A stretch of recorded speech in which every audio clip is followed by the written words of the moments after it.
আলাইকুম ওয়া রাহমাতুল্লাহি ওয়া বারাকাতুহু। আলহামদুলিল্লাহি রাব্বিল আলামিন ওয়াসসালাতু ওয়াসসালামু আলা সাইয়্যিদিল আমবিয়া ওয়াল মুরসালিন ওয়া আলা আলিহি ওয়া আসহাবিহি আজমাইন। সুপ্রিয় দর্শক শ্রোতা, এই মুহূর্তে যারা দেশে আছেন যারা প্রবাসী, বিশ্বের যেখান থেকে আপনাদের পছন্দের অনুষ্ঠান আলোকিত প্রতিদিন দেখছেন শুনছেন, সকলকে আন্তরিক প্রীতি ও শুভেচ্ছা। দর্শক, আজ আমরা অতিথি হিসেবে আমন্ত্রণ জানিয়েছি একজন বিশিষ্ট ইসলামী চিন্তাবিদকে। আজ আমাদের সাথে আছেন গাজীপুর টঙ্গীর বাইতুল্লাহ জামে মসজিদের সম্মানিত খতিব, বিশিষ্ট ইসলামী চিন্তাবিদ মুফতি সাইদুল ইসলাম বিক্রমপুরী। আসসালামু আলাইকুম ওয়া রাহমাতুল্লাহি ওয়া বারাকাতুহু। ওয়ালাইকুম আসসালাম ওয়া রাহমাতুল্লাহি ওয়া বারাকাতুহু। মোহতারাম, কেমন আছেন? আলহামদুলিল্লাহ, আপনি ভালো আছেন? আলহামদুলিল্লাহ, ভালো আছি। দর্শক, আজ আমরা যে বিষয়টি নিয়ে কথা বলবো সেটি হচ্ছে মসজিদে বেশি সময় অবস্থান করার প্রতিদান। এই বিষয়টি নিয়ে আসলে মসজিদ আল্লাহর ঘর এবং পৃথিবীর সবচেয়ে শান্তির জায়গা। যারা লম্বা সেজদা দেয় এবং মসজিদে যাদের অন্তর লটকানো থাকে, তারা আসলে বুঝতে পারে যে মসজিদে বেশি সময় অবস্থান করার প্রতিদানটা, মানে ভালো লাগাটা কত মধুরতম হয়, এবং এই যে বেশি সময় অবস্থান করার যে শান্তি, এটা কতটা ভালো লাগে, শান্তিটা যে কত বেশি, এটা তারাই বুঝতে পারে।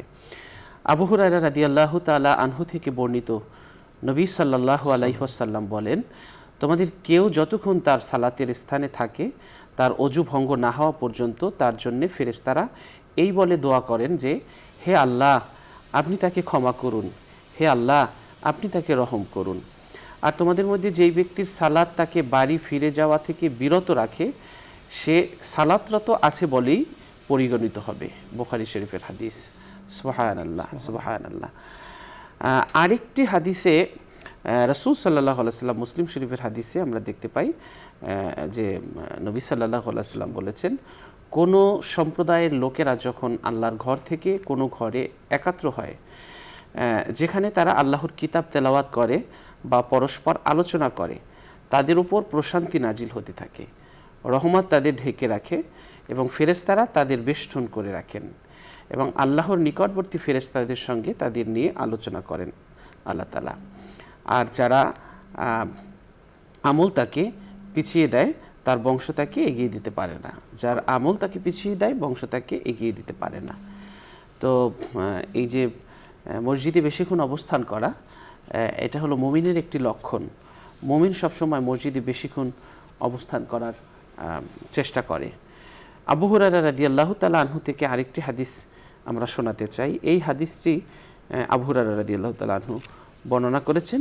তিনি বলেন, নবী করিম সাল্লাল্লাহু আলাইহি ওয়াসাল্লাম বলেছেন, কোনো মুসলিম যতক্ষণ মসজিদে সালাত এবং জিকিররত থাকে ততক্ষণ আল্লাহ তার প্রতি এতটা আনন্দিত হন, প্রবাসী ব্যক্তি তার পরিবারে ফিরে এলে তারা তাকে পেয়ে যেরূপ আনন্দিত হয়। সুবহানাল্লাহ, সুবহানাল্লাহ। জাবের বিন সামুরা রাদিয়াল্লাহু তাআলা আনহু থেকে বর্ণিত, নবী করিম সাল্লাল্লাহু আলাইহি ওয়াসাল্লাম ফজরের সালাত আদায়ের পর সূর্য ওঠা পর্যন্ত নিজের সালাতের স্থানে বসে থাকতেন। তিরমিজি শরীফের হাদিস। আনাস রাদিয়াল্লাহু তাআলা আনহু বলেন যে, রাসূল সাল্লাল্লাহু আলাইহি ওয়াসাল্লাম বলেছেন, যেই ব্যক্তি ফজরের সালাত জামাতে আদায় করে, তারপর সূর্য ওঠা পর্যন্ত বসে বসে আল্লাহর জিকির করে, তারপর 2 রাকাত সালাত আদায় করে, তার জন্য একটি হজ এবং একটি উমরার সওয়াব আল্লাহ তাআলা লিখে দেন। আনাস রাদিয়াল্লাহু তাআলা আনহু বলেন, রাসূল সাল্লাল্লাহু আলাইহি ওয়াসাল্লাম বলেছেন, পূর্ণ হজ ও উমরার সওয়াব। সুবহানাল্লাহ, সুবহানাল্লাহ।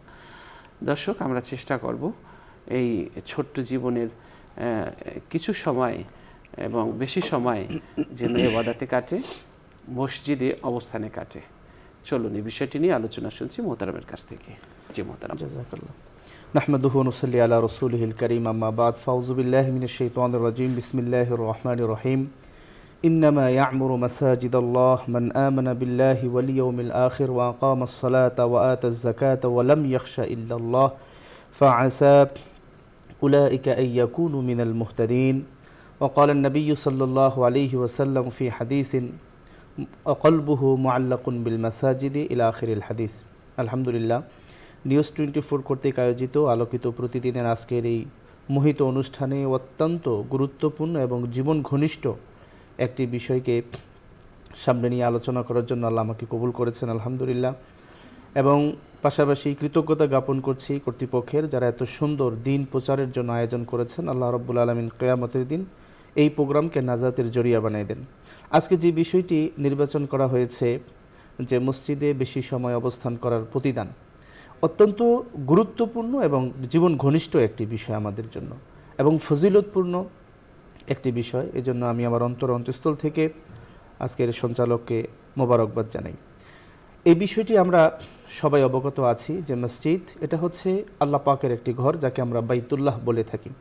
কোরআনে কারীমের মধ্যে আল্লাহ সুবহানাহু ওয়া তাআলা বলেছেন, আন্নাল মাসাজিদা লিল্লাহ, এই জমিনে যত মসজিদ আছে, সিজদা দেওয়ার জায়গা আছে, এগুলো সব হচ্ছে আল্লাহ পাকের ঘর, বাইতুল্লাহ মসজিদ। এই পৃথিবীর মধ্যে সবচেয়ে পবিত্রতম স্থান যেটা, সেটা হচ্ছে মসজিদ। হাদিসে পাকে বিশ্বনবী জনাবে মুহাম্মদুর রাসূলুল্লাহ সাল্লাল্লাহু আলাইহি ওয়াসাল্লাম বলেছেন, এই পৃথিবীতে সবচেয়ে উত্তম, উৎকৃষ্ট, দামি জায়গা হলো মসজিদ, আর সবচেয়ে নিকৃষ্ট এবং ঘৃণতম জায়গা হচ্ছে বাজার। সাহাবীদের আদত, তাদের অভ্যাস ছিল, তারা মসজিদে লম্বা সময় অবস্থান করতেন। মসজিদে আসলে আর যেতেন না, বসেই থাকতেন, লম্বা লম্বা সময় নামাজের জন্য তারা অপেক্ষা করতেন। আর যখন বাজারে যেতেন, তখন বাজার সেরে, প্রয়োজন সেরে তারা দ্রুত আবার চলে আসতেন। লম্বা সময় মসজিদে অবস্থান করা, এটা ছিল তাদের আদাতে মোবারকা, অত্যন্ত দামি একটা অভ্যাস ছিল তাদের। এবং তারা এক একটা নামাজের জন্য লম্বা সময় মসজিদে অবস্থান করতেন। হাদিসে পাকে আমরা দেখেছি, বুখারীর বর্ণনায় এসেছে যে অনেক সময় এশারের নামাজ এত লম্বা সময় অবস্থান করতে হতো যে নবীজি নিসফুল লাইল পর্যন্ত, যে সাহাবীরা নামাজ পড়তে এসেছেন, অনেকে ঘুমিয়ে পড়েছেন, আবার জাগ্রত হয়েছেন, আবার ঘুমিয়ে পড়েছেন, আবার জাগ্রত হয়েছেন। এরপরে ওমর রাদিয়াল্লাহু তাআলা আনহু নবীজিকে নামাজের জন্য এলান করলেন। নবীজি আসলেন, এসে বললেন, তোমরা এই মুহূর্তে যে অবস্থান করছো, পৃথিবীর কেউ আর এই মুহূর্তে অবস্থান করছে না, এবং তোমাদের এই অবস্থান করাটা এটা তোমাদের জন্য অনেকটা ফলপ্রসূ। এই যে লম্বা সময় নামাজের জন্য মসজিদে অপেক্ষা করা, এটার ব্যাপারে নবীজি তাদেরকে শুভ সংবাদ দিয়েছেন। এই মসজিদ শুধু আসলে নামাজের জন্যই নয়, যে শুধু নামাজের জন্যই মসজিদ প্রতিষ্ঠা করা হয়েছে, মূলত বিষয়টা এরকম নয়। এই মসজিদের বহুমাত্রিক ভূমিকা এই আমাদের সমাজে, আমাদের দেশে রয়েছে, এবং আমরা যারা ইমানদার মুসলিম আছি, আমাদের জীবনে মসজিদের অনেক ভূমিকা আছে। মসজিদে কেউ যদি নামাজের জন্য যায়, নামাজ পড়ার আগেও যদি সে অবস্থান করে এবং নামাজ পড়ার পরেও যদি সে সেখানে অবস্থান করে, নামাজের আগে পরে এই দুটো টাইম তার অবস্থান করার কারণে ওই অবস্থানটাকে আল্লাহ রাব্বুল আলামিন ইবাদতের হিসেবে মূল্যায়ন করে থাকেন, এবং এই বসে থাকাটা, অবস্থান করাটা তার প্রতিদান পাওয়ার একটা উল্লেখযোগ্য কারণ হয়ে দাঁড়ায়। তো সেই ক্ষেত্রে আমরা দেখি আল্লাহ রাব্বুল আলামিন যে প্রতিদানগুলো, যে মসজিদে অবস্থান করে, চাই সে ফরজ নামাজের অপেক্ষায় থাকুক অথবা নামাজ পড়ে এমনিই বসে থাকুক, এই অবস্থান করার কারণে আল্লাহ রাব্বুল আলামিন বিশেষ বিশেষ যে প্রতিদানগুলো, পুরস্কারগুলো দিবেন, তোর মধ্যে অন্যতম একটা পুরস্কার হচ্ছে যে ফেরেশতাদের দোয়া সে লাভ করতে পারবে।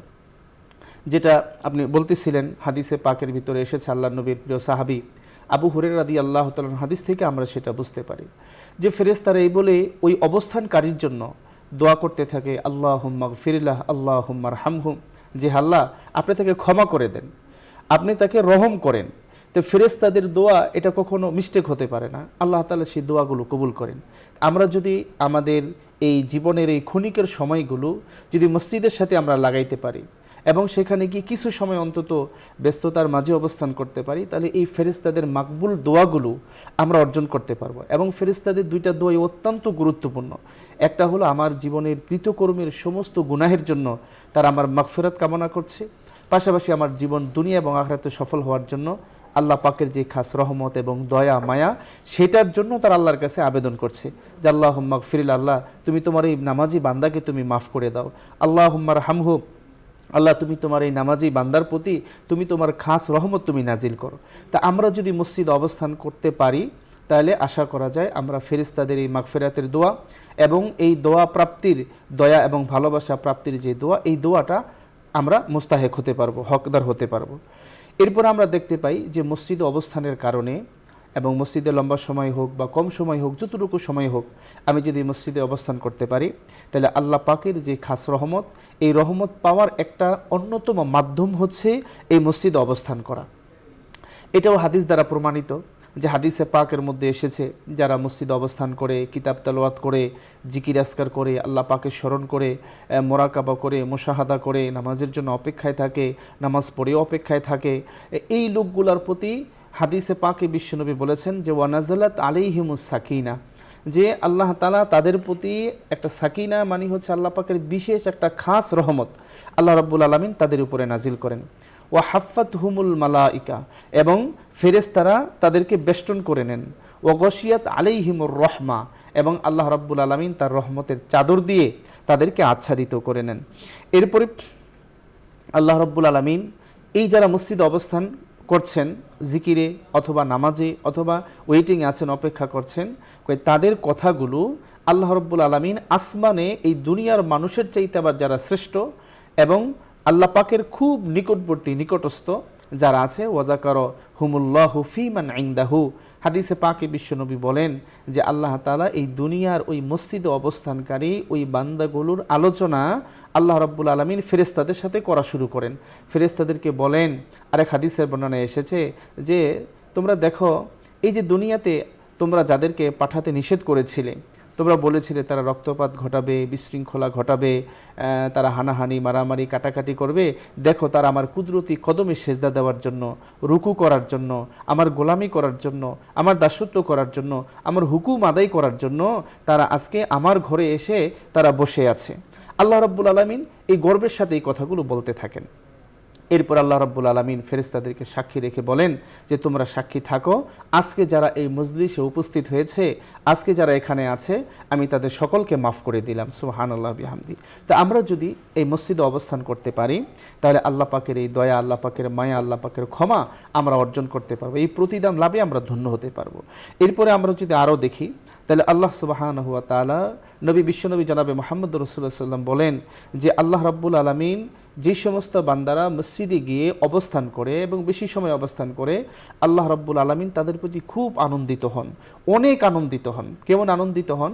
কেউ যদি প্রবাস থেকে দেশে আসে তাহলে তার পরিবার পরিজন যেভাবে আনন্দিত হয়, আল্লাহ তাআলা তার চেয়ে আরও হাজার ও কোটি গুণ বেশি আনন্দিত হন যখন বান্দা তার ঘরে অবস্থান করে। অন্য হাদিসের ভিতরে এসেছে যে আল্লাহ রাব্বুল আলামিন তাদের জন্য বিশেষ এক মেহমানদারির ব্যবস্থা করেন, আল্লাহ নিজে মেজবান হয়ে যান আর বান্দাদেরকে মেহমান বানান, তার ঘরকে আল্লাহ রাব্বুল আলামিন মেহমান খানা বানিয়ে দেন। তা আল্লাহ রাব্বুল আলামিন এতটা আনন্দিত হন।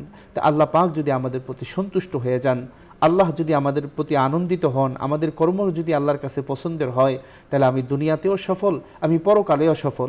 দুনিয়া আমার জন্য সহজ, পরকালও আমার জন্য সহজ হয়ে যাবে। এরপরে আমরা দেখতে পাই হাদিসে আলোকে বিশ্বনবী জনাবে মুহাম্মদুর রাসূলুল্লাহ সাল্লাল্লাহু আলাইহি ওয়াসাল্লাম বলেছেন যে আল্লাহ রাব্বুল আলামিনের এই ঘরে আমরা যদি অবস্থান করি তাহলে আল্লাহ তাআলা আমাদেরকে নিয়ে গর্ব করতে থাকেন।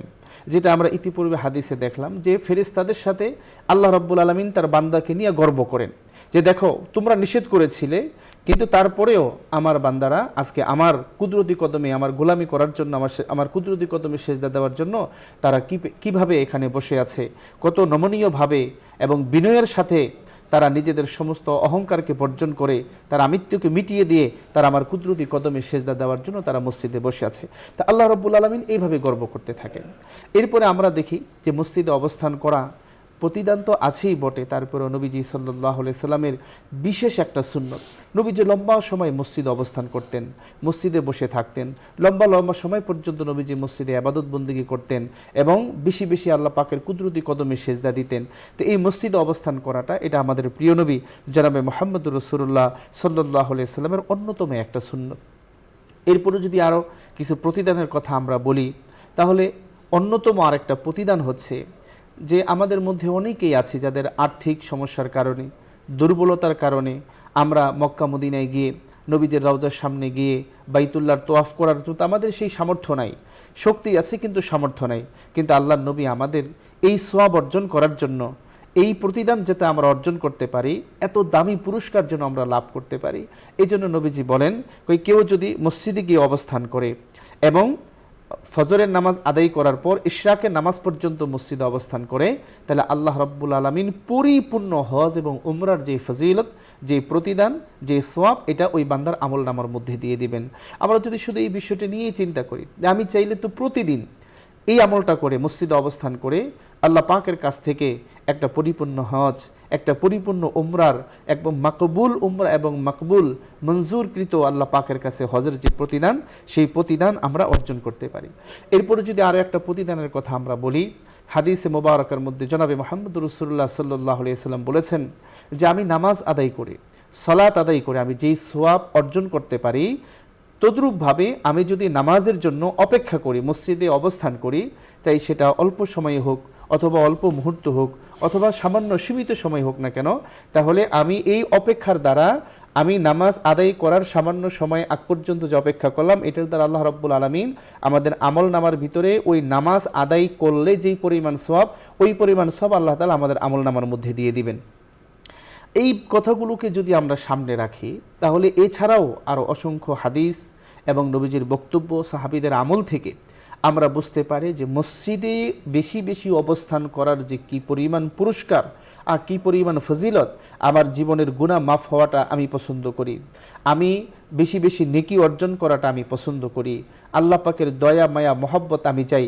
তা আল্লাহ রাব্বুল আলামিন এই সব কিছুকেই আল্লাহর ঘরে অবস্থান করার মধ্যেই আল্লাহ রেখে দিয়েছেন। কিন্তু আজকে আমাদের তো অবস্থান হলো এরকম যে আমরা এতটা কর্মব্যস্ততা এবং দুনিয়ামুখী এবং দুনিয়ার আসক্ত আমাদের ভিতরে এমনভাবে বাসা বেঁধে নিয়েছে যে মসজিদে যাওয়ার আমাদের সময় হয় না, গেলেও আমাদের মধ্যে এত ছটফটা উঠে যায় যে মসজিদে অবস্থান করতেই আমরা চাই না। যে অনেক সময় আমরা দেখি জুমার নামাজের সময়ও একেবারে শেষ মুহূর্তে যায়, সবার আগে বের হয়ে চলে আসে, অথচ একটা দামি দিন, এত দামি দিন, শ্রেষ্ঠ দিন, সপ্তাহের মধ্যে সবচাইতে দামি দিন, ওই দামি দিনটাতেও আমরা মসজিদে অবস্থান করতে পারছি না। কেন? এটার আলোচনা, পর্যালোচনা, এটার লাভ, এটার ক্ষতি আমাদের আসলে জানা নেই। তো এই জন্য আমরা যদি মসজিদেও অবস্থান করার যে গুরুত্ব, তাৎপর্য এবং ফজিলত, এটা যদি আমরা বুঝতে পারি, তাহলে আমার মনে হয় আমরা যারা ন্যূনতম ঈমানের অধিকারী, আল্লাহ এবং তার রাসূলকে ভালোবাসি, তাইলে আমরা আমাদের পরকালের যে পাথেয়, পরকালের যে পুঁজি, এই পুঁজিকে ভারী করার জন্য এবং আল্লাহ পাকের প্রতিদান পাওয়ার জন্য আমার অবসর সময়গুলো এবং দৈনন্দিন আল্লাহ পাক যে 5 ওয়াক্ত নামাজ অন্তত আমাদের উপরে দিয়েছেন, ওই সময়টুকু অন্তত আগে পরে মিলিয়ে আল্লাহর ঘরে যাওয়া এবং আল্লাহর ঘরে কিছু সময় অবস্থান করা, সেখানে বসে তার কুদরতি কদমে সেজদা দেওয়া, কিছু সময় কোরআন তেলাওয়াত করা, আল্লাহর কাছে তওবা এবং ইস্তেগফার করা, নিজের জীবনের দৈনন্দিন জীবনের আমাদের অপকর্মের এবং গুনাহের যেই গুনাহগুলো আছে এগুলোর জন্য আল্লাহর কাছে অনুতপ্ত হওয়া, এটা আমাদের ভিতরে বুঝে আসবে।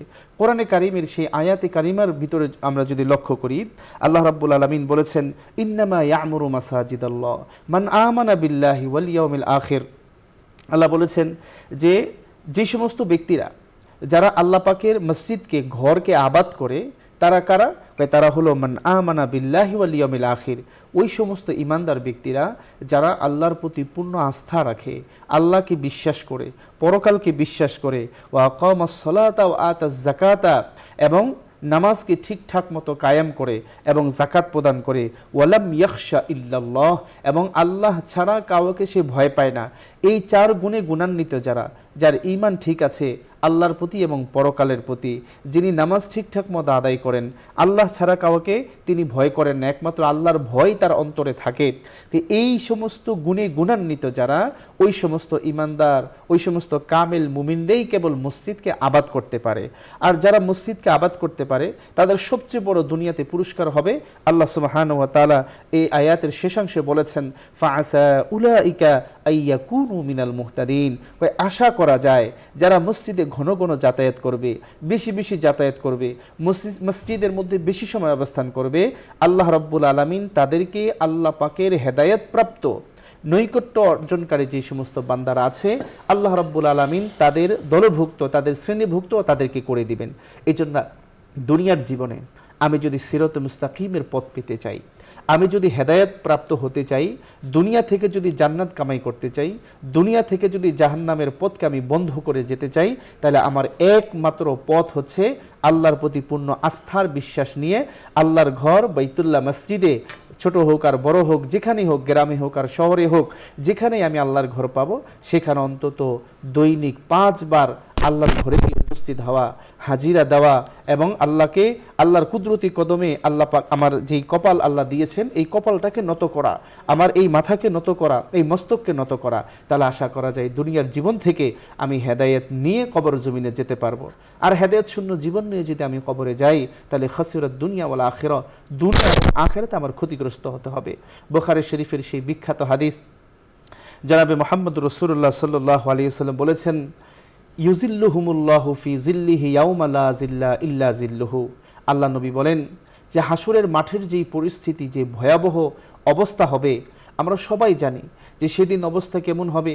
কোরআনে কারীমের বিভিন্ন সূরায় বিভিন্ন আয়াতে আল্লাহ সুবহানাহু ওয়া তাআলা হাসরের মাঠের সেই বিভীষিকাময় যে পরিস্থিতি, এটা ভয়াবহ পরিস্থিতি, ভয়ঙ্কর পরিস্থিতি, আল্লাহ রাব্বুল আলামিন সেটা তুলে ধরেছেন। সূরা আবাসের শেষের দিকে বলেছেন যে পরিস্থিতি এমন ঘোলাটে হবে যে বাবা তার সন্তানকে দেখে, সন্তান তার বাবাকে দেখে, একজন আরেকজনকে দেখে তারা পালিয়ে চলে যাবে। ইয়াউমা ইয়াফিরুল মারউ মিন আখিহি ওয়া উম্মিহি ওয়া আবিহি ওয়া সাহিবাতিহি ওয়া বানিহি, সবাই সবারে নিয়ে ব্যস্ত থাকবে, কেউ কারো পরিচয় দিতে চাবে না।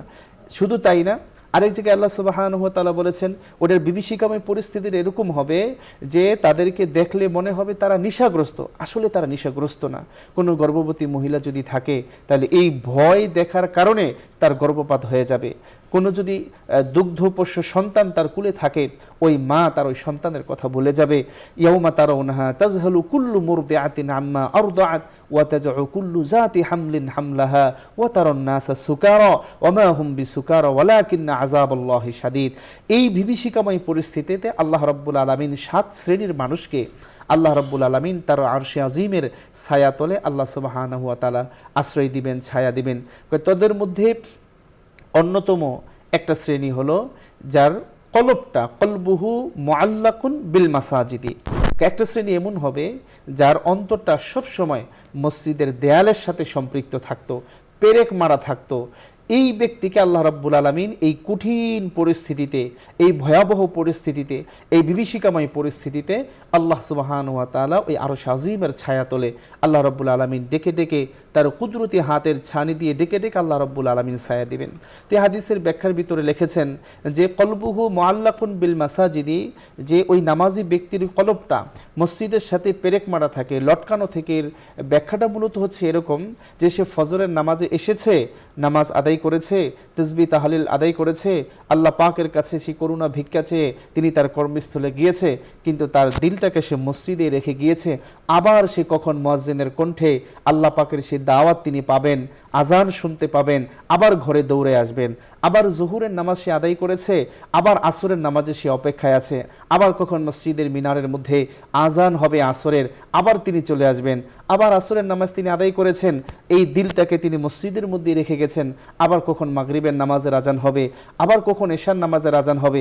এইভাবে সব সময় তার কান থাকে মসজিদের সেই মিনারে, তার কান থেকে মুয়াজ্জিনের কণ্ঠে, তার কান অপেক্ষায় থাকে কখন মসজিদের মিনার থেকে আবার বলা হবে হাইয়া আলাস সালাহ, হাইয়া আলাল ফালাহ, আল্লাহু আকবার, আল্লাহু আকবার। এই ধ্বনি মুয়াজ্জিনের কণ্ঠে আজানের ধ্বনি ভেসে আসবে, তিনি অপেক্ষায় থাকে। দিলটাকে তিনি দুনিয়ার যত কর্মব্যস্ততার মধ্যেই থাকুক না কেন, তিনি যত কোনো কাজে, যত কঠিন কাজে ব্যস্ত থাকুক না কেন, সাহাবীদের মধ্যে দেখা গিয়েছে যে তারা কর্ম করার জন্য হাতুড়ি উঠাইছেন উপরের দিকে, কুড়াল উঠাইছেন উপরের দিকে, কিন্তু যখন মসজিদের মিনার থেকে আল্লাহু আকবরের আওয়াজ তাদের কর্ণকুহুরে এসে আঘাত করেছে, হাইয়া আলাস সালার আওয়াজ তার দিলের ভিতরে আঘাত করেছে, ওই কুড়াল আর ওই যন্ত্র, কর্মের যন্ত্র তিনি আর সামনের দিকে নিয়ে আসেন নাই। তিনি আল্লাহ পাক যে বড়, আল্লাহ যে মহান, এটাকে তিনি ওই সামনে রেখে তার কর্মকে পিছনে ফেলে তিনি ওখান থেকে মসজিদে দৌড়িয়ে চলে গিয়েছেন। কলবুহু মুআল্লাকুন বিল মাসাজিদি, যার দিল সব সময় এই মসজিদের দিকে ঝুঁকে থাকবে, যার দিল সব সময় মসজিদে থাকবে, দুনিয়ার কোনো কর্মকাণ্ড তাকে মসজিদ থেকে আর বিরত রাখতে পারবে না। কোরআনে কারিমে তো আল্লাহ রাব্বুল আলামিন সে কথাই বলেছেন, রিজালুল্লাহ তুলহিহিম তিজারাতুন ওয়ালা বাইউন আন যিকরিল্লাহি ওয়া ইকামিস সালাতি ওয়া ইতাইজ যাকাত। এখানে আল্লাহ রাব্বুল আলামিন বলেন, সাহাবীদের কথা বলেছেন, রিজালুল্লাহ তুলহিহিম, তারা তো এমন ব্যক্তি ছিল যে তাদেরকে দুনিয়ার কোনো কর্ম, না ব্যবসা বাণিজ্য, না বেচা কিনা, কোনো কিছুই আল্লাহ পাকের স্মরণ থেকে, আল্লাহ পাকের জিকির থেকে, নামাজ আদায় করা থেকে এবং আরও বিভিন্ন ধরনের ইবাদত বন্দেগী থেকে তাদেরকে গাফেল রাখতে পারে নাই, তাদেরকে উদাসীন করে দিতে পারে নাই। এই হাদিসগুলো যদি আমরা সামনে রাখি, আল্লাহর ঘরের সাথে সম্পর্ক রাখতে পারাটা, আল্লাহর ঘরের সাথে নিজেকে সম্পৃক্ত করতে পারাটা, এটা হচ্ছে একজন মুমিনের জীবনের সবচেয়ে বড় সফলতা। এবং আল্লাহ পাকের যেই সমস্ত মানে ঘোষিত এবং নির্ধারিত যে প্রতিদানগুলো আছে মসজিদ কেন্দ্রিক, ইবাদত কেন্দ্রিক, আমরা যদি আমাদের এই জীবনে এই পুরস্কারগুলো দুনিয়ার জীবনে অর্জন করতে চাই, তাহলে আমাদেরকে আমাদের জীবনের যতটুকু হায়াত আল্লাহ আমাদের এই ক্ষণস্থায়ী জীবনে আমাদেরকে দিয়েছেন, ওইটুকু হায়াতের ভিতরেই দুনিয়ার সমস্ত কর্ম ব্যস্ততা, জীবিকা উপার্জনের ফাঁকে ফাঁকে আমাদের মসজিদের সময় বেশি দিতে হবে।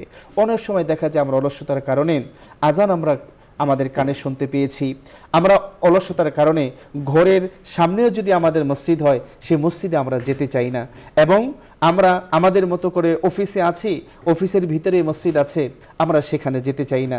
শয়তান আমাদেরকে ওই অলসতা দিয়ে এবং আমাদেরকে বিভিন্ন কলা কৌশলে আটকায় রাখে, কিন্তু এই অলসতা ভেঙে শয়তানের সেই বেড়াজালকে ছিন্ন করে আমাদেরকে মসজিদে দৌড়ে যেতে হবে, যদি আমি দুনিয়ার জীবন থেকে আমার পরকালকে আমি গোছায় নিতে চাই।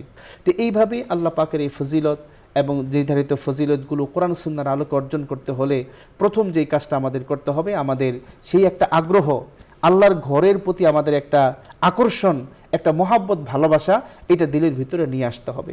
এই পুরস্কারগুলো অর্জন করতে হলে আল্লাহর ঘর যতটা দামি, যতটা পবিত্র, এটার কিছু আদব এবং শিষ্টাচারের প্রতি আমাদেরকে খেয়াল রাখতে হবে।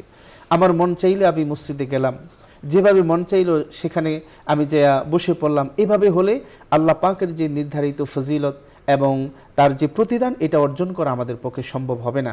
আমরা দুনিয়ার জীবনে দেখি, আমাকে যদি কোনো দেশের প্রাইম মিনিস্টার যদি, প্রধানমন্ত্রী যদি আমাকে ডাকে, আমি আমার নিজেকে কতটা মানে প্রস্তুত করে এবং কতটা গুরুত্ব নিয়ে আমি তার সামনে আমার নিজেকে কিভাবে উপস্থাপন করব, এটা নিয়ে আমি কত গবেষণা করি।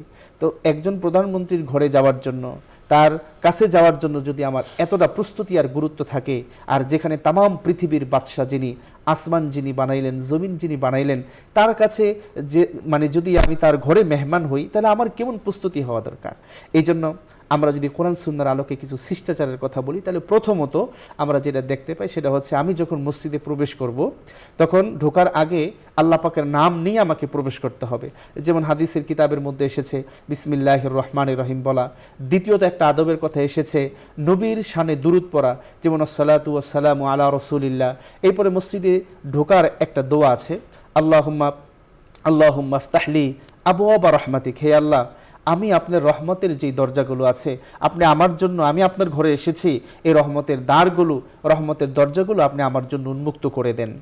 এরপরে আরেকটা আদব আছে, সেটা হলো যেহেতু একটা পবিত্র স্থান, এর চাইতে দামি আর পবিত্র কোনো স্থান এই পৃথিবীতে আর নাই, এই জন্য আমাকেও পবিত্র অবস্থায় মসজিদে ঢুকতে হবে।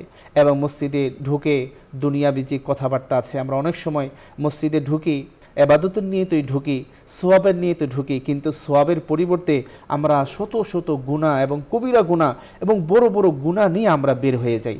কেন? ওই যে আমরা আদবগুলো জানি না, মসজিদের গুরুত্ব তাৎপর্য আমরা বুঝি না। তো এই জন্য মসজিদে যতক্ষণ আমরা অবস্থান করব, সেই ক্ষেত্রে আমাদের দুইটা সবচেয়ে বেশি লক্ষণীয় বিষয় হলো, এক নম্বর, দুনিয়াবি কোনো কথা মসজিদের ভিতরে বলা সম্পূর্ণ নিষেধ, আমরা এই কথা বলবো না। এবং দুনিয়াবি কথা বলতে দেখা যায় যে যেই কথাগুলো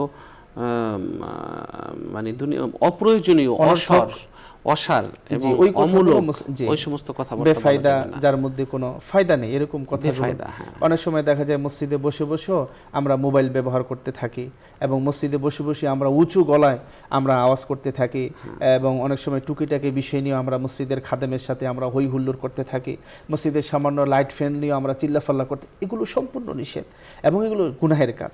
এবং মসজিদে আমরা যতক্ষণ থাকবো ততক্ষণ আমাদের নিয়ত কি থাকবে, এই ব্যাপারেও যদি আমরা আদব দেখি, তো সেখানে বলা হয়েছে যে মসজিদে ঢোকার সময় নিয়ত করতে হবে ইতিকাফের, যে নফল এতেকাফের নিয়ত করতে হবে। 1 ঘন্টা থাকি, 2 ঘন্টা থাকি, সারাদিন থাকি, রমজান মাসে যেমন আমরা এতেকাফ করি, তো এতেকাফ অবস্থায় একজন মানুষ চাইলেই দুনিয়াবি কোনো কাজে সে লিপ্ত হতে পারে না, চাইলেই সে সব কাজ করতে পারে না। তো এতেকাফের নিয়তে মসজিদে ঢুকতে বলা হয়েছে, এবং মসজিদে ঢুকে আমাকে দুনিয়াবি সমস্ত অনর্থক অপ্রয়োজনীয় কথাবার্তা থেকে আমাকে বিরত থাকতে বলা হয়েছে।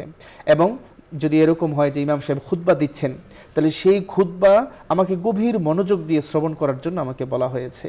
তো এই কাজগুলো আবার আমি যখন মসজিদ থেকে বের হব, আমি কিভাবে বের হব?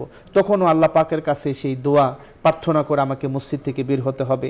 মসজিদে ডান পা দিয়ে ঢোকার কথা বলা হয়েছে, বাম পা দিয়ে আমাদেরকে বের হওয়ার কথা বলা হয়েছে, এবং বের হওয়ার পরে আমি জুতা কোন পায়ে পরব সেটা বলা হয়েছে, যে আমি মসজিদ থেকে এই দামি জায়গা থেকে আমি বাহিরে বের হব, যেহেতু মসজিদের তুলনায় বাহিরের জায়গাটা একটু কম দামি, এই জন্য আমি বাম পা দিয়ে বের হব।